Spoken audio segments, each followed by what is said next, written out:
episódio a gente vai chorar muito, eu acho. Mas falando desse episódio em si, ele foi um episódio muito bom. A animação ficou muito bem fluida e muito bem explicada. Ela passou muito bem detalhado cada coisa, né? Ele passou muito bem a transição, cada coisa acontecendo. Mostrou justamente, voltou naquela ideia de linha linear, né? Que não ficou confuso que estava passando, tipo, voltando um pouco no tempo para mostrar algo. Não, eles estavam mostrando durante mesmo. Então eles começaram direto onde terminou o episódio anterior, se eu não me engano.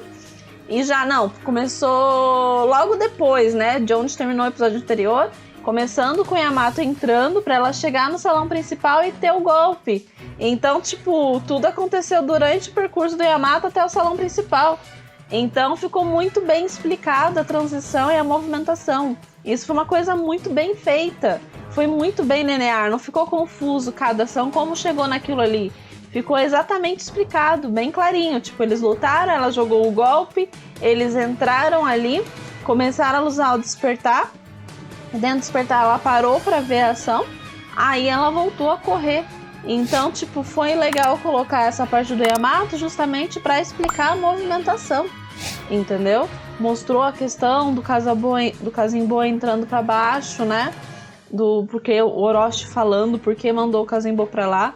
Então ficou muito bem explicada, a animação ficou muito bem fluida. Não foi aquele uau, episódio maravilhoso, mas aquele painel final do Kid e do Lau em tons verde e vermelho, com a Big Mom olhando pros dois, aquele final foi maravilhosamente lindo, aquele painel. Foi muito lindo mesmo, né? Então foi muito legal. Como foi feito o golpe, como foi explicado, só ficou ainda um pouquinho confuso o que é o despertar do Lau. Ainda no mangá tá um pouco, o que dá a entender que ele coloca o Ron dentro da espada e essa espada acaba deixando ele poder mexer em qualquer local. Tipo, ele funciona como anestesia, então entra em qualquer tipo de pele, né? Então, tipo, e entra sem doer, e entra ainda sem doer. Então é tipo, sem perceber que entrou, né, a espada. Então ela entrou como anestésico, né? Por isso que ela não percebeu, porque com anestesia é como se ele tivesse colocado uma anestesia para fazer o corte, né? Então ele aplicou a anestesia, então entre qualquer tipo de pele, e daí ele consegue dar um choque muito maior ou mexer em que quiser dentro do corpo, provavelmente. Eu acho que nesse room ele pode fazer uma cirurgia interna assim como bem quiser. Entendeu? Ele pode mudar um monte de órgão de lugar, mas não sei se ele pode chegar nesse nível, mas ele deu um baita de um choque dela de dentro pra fora, né? E daí deixou ela mais fragilizada, o que facilitou pro Kid esmagar ela com as vigas e deixar ela bem irritada e dolorida. Então foi mais ou menos nesse sentido que funcionou o golpe dos dois despertar. Do Kid ficou bem mais claro, do Law ficou um pouco confuso. Mas eu acho que é por conta do tipo de Akuma no Mi, né? Por exemplo, a do Kid, se eu não me engano, ela é paramécia, né? E a do Lau, eu não sei se é paramécia ou logia, mas eu acho que do Lau deve ser paramécia também. Mas parece que o despertar da paramécia são um pouco confusos, né? Eles atuam no ambiente. Então, como do Lau, eu acho que é bem o que eu tava falando antes da questão da Robin, né? Como o poder normal do Lau, ele atua de fora para dentro, de dentro para fora, não, de fora para dentro, né? Ele ativa o 1 e consegue ativar tudo o que bem quiser no ambiente externo. Então não faz sentido o despertar do Lau ser algo invadindo o ambiente externo. Porque ele já atinge normalmente o ambiente externo. Então, se ele já atinge normalmente o ambiente externo, ele já modifica como ele bem quiser, faz muito sentido o despertar do Lau ser para dentro, entendeu? Ser algo voltado para dentro de si. Então, faz muito sentido esse detalhe. O mesmo valeu para Robin. Como o poder da Robin, ela já ativa, já influencia o ambiente externo, entendeu? Ela já pode plantar a mão dela onde ela bem quiser, partes do corpo dela onde ela bem quiser, né? Faz muito sentido o despertar dela ser algo de dentro, que ela pode modificar ela mesma, entendeu?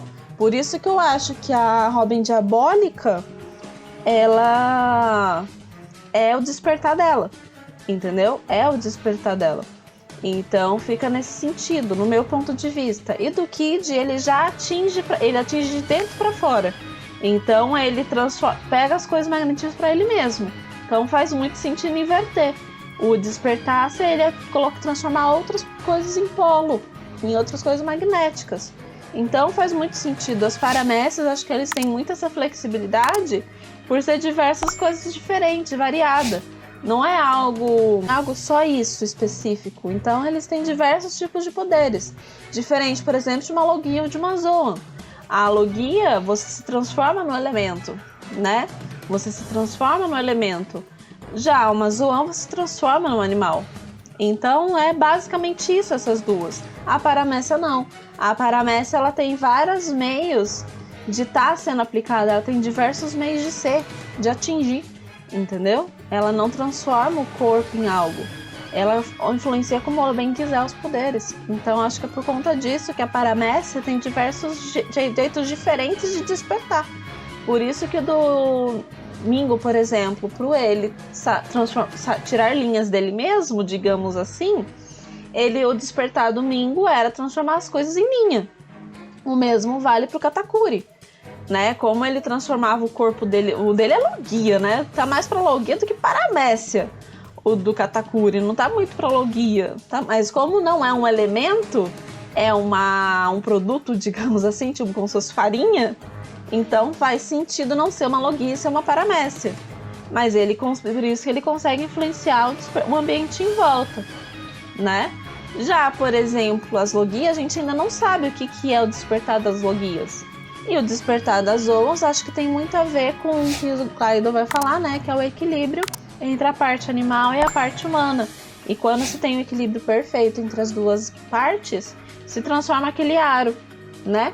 Por isso que o Chopper ainda não é o despertar, porque ele ainda não tem aquele aro de fumaça em volta, né? Porque ele usa um despertar forçado. Ele consegue controlar? Consegue, mas ele não consegue atingir aquela forma sem a Rumble Ball.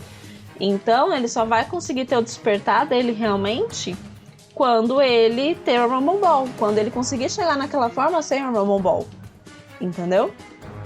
Então é por conta disso que ele conseguiria estar despertando dele, o do Chopper nesse ponto. Então tem essa possibilidade dele ter esse arco. Então todo despertar das Zoans pode ser por conta desse arco de fumaça que tem. Então aquela forma raposa com arco da Yamato despertada, pode ser. Entendeu? Pode ser a forma despertada da Yamato, mas ela tá na forma bestial. Então talvez a forma híbrida dela seja despertada. Entendeu? Eu acho que antes não tinha aquele aro de fumaça. Agora que tem o aro, ela já tá despertada. Então do Yamato pode ser despertada. E o Kaido não é despertado? Não sei bem dizer, talvez não. Porque ele não sentiu a necessidade de ser despertado, a fruta dele. Porque ele já era muito apelão. Então ele não tinha quem forçasse ele a querer despertar e ficar mais forte. Ele estava totalmente desanimado, né? Ele estava totalmente desanimado, estava querendo se matar, totalmente em depressão, digamos assim, entendeu? Então, tipo, como ele não tinha inimigos fortes suficientes para forçar ele a despertar, não tinha necessidade, entendeu? Agora, o da Big Mama, que ele já esteja despertado. O fato dela poder usar a própria vida dela para ficar mais forte pode ser o despertar dela, entendeu? Pode ser o despertar dela. Porque, como eu falei, o poder dela influencia externamente. Então, internamente, pode ser o despertar. Como eu havia falado do LOL. Então, é muito legal esses detalhes quando a gente pega para analisar cada coisa. Essas, pelo menos, as minhas teorias. Conta aí embaixo quais são as de vocês. Beleza? Bom, tirando isso, acho que foi muito legal o episódio, gostei pra caramba. Então eu vou pedir aí pra deixar aquele like, se inscreve aqui no canal se você não é inscrito, ativa o sininho para ver todas as notificações e vejo vocês no próximo vídeo. Deixa aquele like, tá, pessoal? Obrigadão a todo mundo, vejo vocês no próximo vídeo. Bye!